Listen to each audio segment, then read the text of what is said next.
Today we're talking about 6 weaknesses that narcissists have. Let's go. Hi everyone, I'm Sarah. I'm a certified coach. I specialize in abuse recovery from narcissistic, sociopathic, and psychopathic abuse.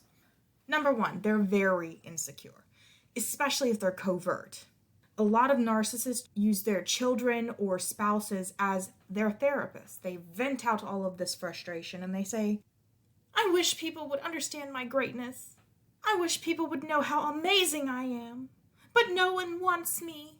And they're out there just seeking the validation to say, oh, no. Those people, they just don't understand your greatness. And then like, oh, thank you, because they get that little supply. They're very insecure. They're trying to boost their own fragile ego. They want to force that insecurity onto their scapegoats because that's another way, if you have a narcissistic parent, that they are going to live vicariously through you.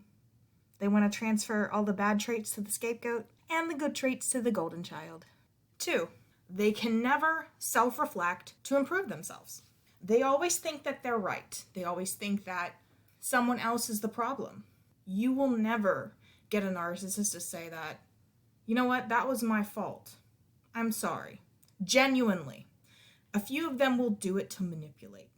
They'll say, yeah, that was my fault. You should just forgive me. I love you. And then go back and do it again. They know that they're saying what you want to hear, but they don't mean it. Because normally they'll have a sick grin on their face, or they won't look at you. Or they'll roll their eyes and say, you're a drama queen. You're dramatic. Something must be wrong with you. That's why narcissists never do anything with themselves. They stay in the same circle. And that leads us to number 3, because narcissists are always bored.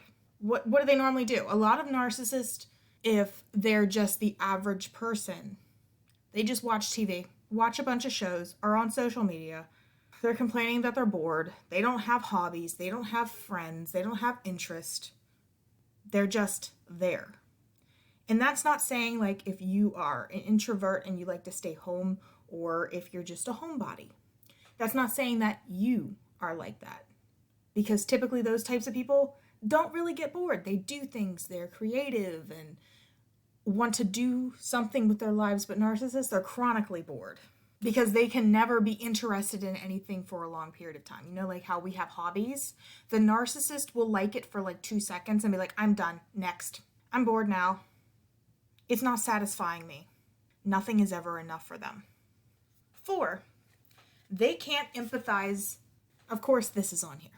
Narcissists can't feel emotional or compassionate empathy. So emotional empathy is when you feel something with another person. So it feels like their emotions are somewhat contagious. Like you take that on for yourself. You might even feel physical sensations. It helps relationships be closer. It helps in careers. It motivates people. It promotes deep connection between people.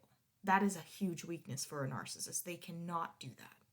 And compassionate empathy is understanding a person's problem and being able to feel it with them, but you're also moved to help them if you can. You're like, oh, I need to do something. That's just so wrong. A narcissist can't do that. It helps consider someone. It considers another person other than yourself. It inspires you to sometimes take action. Narcissists could never do that. It extends the compassion. Again, a narcissist could never. Narcissists have cognitive empathy where they know what other people feel, but they just don't care. They're like, yeah, but I don't personally feel that. I know I made you upset, but I really don't care how you feel because right now I get my supply, so whatever. Number 5, they're always jealous. Growing up, did you have a parent or maybe later on you had a spouse or partner and they're like, oh, don't worry about that person. They're always jealous of you. That's why they don't like you, because you're better than them. People are allowed to not like you. They don't have to be jealous of you. The narcissist wants to fill their own ego with that. They want to tell themselves that people are jealous of them when they're really jealous of that other person, and they're just projecting that they're jealous. And they're extremely resentful. They resent people, they're angry at themselves, and project it onto others. And number 6. They're always offended. Of course, a narcissist is always offended because they have very fragile egos that need to always be validated. If someone doesn't like you, again, they're jealous. They depend on validation and supply to live. Without that, they deflate. They need supply from people who they perceive as bad or better than them, because to them, that is what bad is. If you are better than them, they only get energized when they're getting supply off of someone, they're getting validation. Oh, you did so great. You're amazing. Without you, we would be nothing. What do you guys think? Let me know down below in the comment section. If you like content like this, please like, share, and subscribe. Let's spread awareness on narcissistic abuse. I'll see you next time. Stay safe.